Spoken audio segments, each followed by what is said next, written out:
안녕하십니까 애청자 여러분, 놀라운 부동산 놀부입니다. 자, 다가오는 6월 1일이면은 이 보유세가 이제 매겨지게 됩니다. 보유세라 함은 이 재산세와 종부세를 일컬어서 하는 말이죠. 자, 일단은 이전에 이 종부세율을 올린다라는 이 종부세율 개정안이 지금 국회에 계류가 되어 있는 상태인데, 이것이 한 달밖에 남지 않았기 때문에 이번 20대 국회 문턱을 넘을 확률은 굉장히 적어 보입니다. 하지만 이번 종부세율이 인상되지 않더라도 기존의 공시가격이 크게 올랐죠. 강남 같은 지역 같은 경우에는 20%가 넘게 올랐습니다. 그러다 보니까 이번 종부세율의 변화가 없더라도 여러분들이 내야 될 이 보유세는 크게 증가할 수밖에 없습니다. 자, 그래서 오늘 주제는요, 이렇게 보유세가 증가하는 상황에 이 세금을 감당하는 사람은 과연 누구인가? 라는 주제로 오늘 이야기 진행해 보도록 하겠습니다. 시청하시기 전에 좋아요와 구독하기 부탁드리도록 하겠습니다. 지금 시작합니다.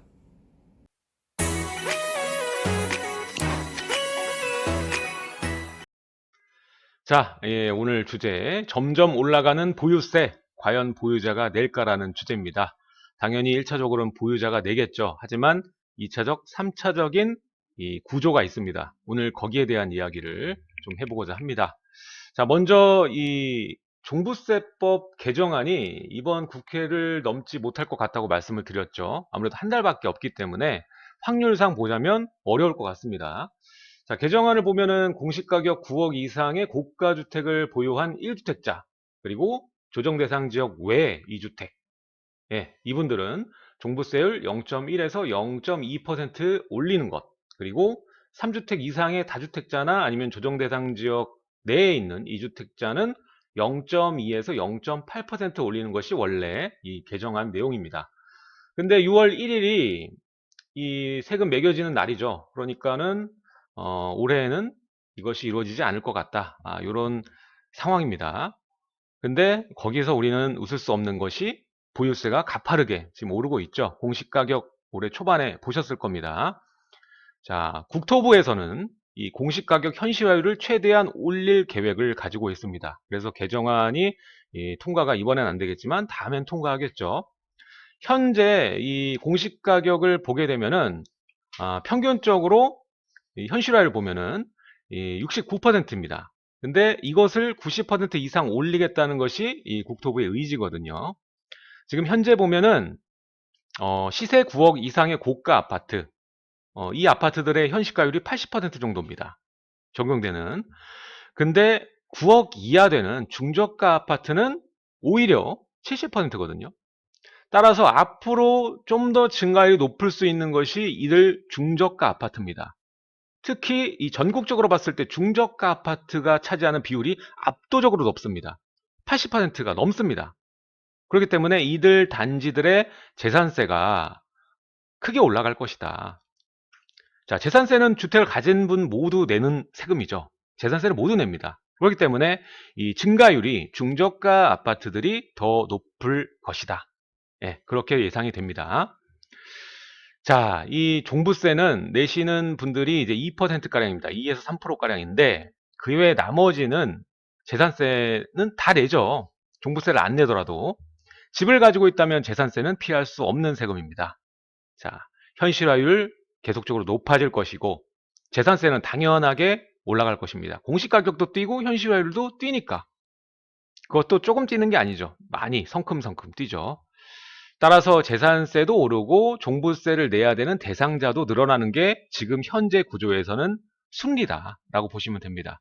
근데 아까도 말씀드렸죠. 지금 종부세를 안 내는 주택 중에 공시가격 9억 이하 가구 수를 보면은 전국적으로 봤을 때 97% 정도가 되는 거고요. 그리고 서울만 보더라도 88%입니다. 이건 공시가격 9억 이하니까는 오해는 하지 마시고요. 시세 9억이 아닙니다. 공시가격 9억 이하. 89%입니다. 그러니까 이들의 재산세가 모두 다 오르는 거예요. 실제적으로 고가 아파트보다 더 오를 수 있다고 아까 말씀드렸고요. 우린 여기서 생각을 해봐야 된다는 겁니다. 자, 무조건적으로 세금이 올라가니까 잘된 일인가 라고 생각할 수 있을 텐데 그게 아닐 수도 있다는 거죠. 자, 제가 오늘 말씀드리고 싶은 주제입니다. 과연 집 있는 자들이 세금을 내는 것일까? 여기에 대해서 당연히 1차적으로 고지서가 날라오는 건 이들이기 때문에 이들이 세금을 내겠죠. 하지만 이들이 세금을 어디서 메꿀까요? 우린 그 생각을 해야 되겠죠. 자, 일단 사람이 본능적으로 지출이 증가하게 되면 어떻게 해서든지 이 지출을 메꾸려고 합니다. 결국에 수입을 늘려서 메꾸게 되는데 이것이 노동소득이 될까요? 더 쉬운 게 뭐가 있을까요? 당연히 이 집주인들은 세입자의 보증금과 월세를 오른 만큼 올리려고 하는 게 본능입니다. 해지를 하려고 하는 거죠. 자, 물론 해당 지역에 임차 수요가 별로 없고 공급량이 많다면 이 전략이 전혀 먹히지가 않겠죠. 하지만 지금 현재 상황을 여러분들 면밀하게 살펴야 됩니다. 자, 서울 및 수도권의 입주 물량이 줄어들고 있는 상황이죠. 서울은 특히 많이 줄어듭니다. 게다가 강남구를 중심으로 한 멸실 물량은 앞으로 늘어날 상황이죠. 자, 이런 상황, 공급량이 오히려 없는 겁니다. 임대 물량이 없는 거죠. 자, 이런 상황 속에서 플러스해서 이 금융규제는 더해져서 집을 사기도 어렵죠. 그리고 각종 규제 때문에 현재 집을 살 만한 시기는 적절하지 않아 보이게끔 이 규제가 펴지고 있습니다. 그래서 매수 수요가 억제되는 상황이죠. 게다가 이 알짜배기 이 분양단지들이 앞다퉈서 이제 나오고 이제 앞으로 나올 단지들 굉장히 많습니다. 5월 달만 보더라도 정말 많습니다. 우수한 단지들이 많거든요. 따라서 이 청약 광풍 현상이 결국에는 임차를 선택하게 하는, 매매가 아닌 임차를 선택하게 하는 그러한 수요자 증가 현상을 만들어낼 수 있죠. 결국에는 이들이 임차를 선택하면서 지역적인, 지역별 양극화가 더욱 커질 수가 있습니다. 지역별에 따라서 임대 금액도 양극화가 되는 것이죠. 이들이 원하는, 수요자들이 원하는 지역 같은 경우에는 임대가가 세금의 원리와 그리고 공급의 원리에 따라서 더 추가적으로 상승할 수 있는, 가파르게 올라갈 수 있는 그러한 발판이 마련될 수 있기 때문입니다. 특히 여기에 힘을 더해주는 건 뭐냐면 금리가 낮은 저금리 상황이라는 겁니다.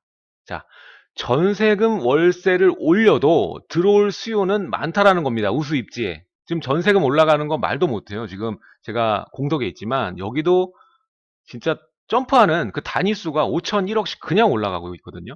그마저도 물량이 없습니다. 물량이 없어요. 어느 단지 보면은 전세 물량이 아예 없습니다. 지금 그런 상황이에요. 돈을 올려도 들어올 수요가 있다라는 것이죠. 물건만 있으면 좋겠다라는 수요자가 있다라는 겁니다. 더군다나 이 전세자금 대출 최대 85%까지 그냥 나오죠. 금리는 낮죠. 그렇죠? 여기에 지금 금융규제가 들어간 건 아니지 않습니까? 그렇기 때문에 우수입지에 이런 레버리지를 활용해서 들어올 수요자는 많다라고 얘기를 할 수가 있는 것입니다. 자, 이렇게 이 보유세라는 것은 1차적으로 집이 있는 분들이 내는 것입니다. 하지만 결론적으로 지금 상황에서는 결국엔 월세가 오르고 전세가 올라가면서 이러한 보유세가 해지되는 그러한 결과를 맞을 수 있다. 이런 얘기를 드리고 싶은 겁니다. 자, 여기까지 오늘 세금에 관련된 내용 살펴봤는데요. 자, 우리가 많은 분들이 이 세금이 크게 늘어나면 보유자들이 세금이 늘어나서 많이 내는 거니까 당연히 있는 자가 많이 내야 된다. 이렇게 1차원적인 생각 그치시는 분들 상당히 많습니다. 하지만 과거부터 우리 자본주의의 성장을 보게 되면 이 세금이 부과되게 되면 물론 당사자가 내지만 이 당사자가 이 세금의 그 비용을 메꾸기 위해서 조세 전가를 합니다. 결론적으로는 2차적, 3차적인 분들이 이 세금에 대해 부과를 맡게 되는 구조적인 결말을 맞게 되는데 오늘 이 부분에 대해서 깊이 생각해 볼 필요가 있는 것 같아서 컨텐츠를 만들어 봤습니다. 좋아요와 구독하기 부탁드리도록 하고요. 다음 시간에도 알찬 내용으로 여러분들을 찾아뵙도록 하겠습니다. 감사합니다.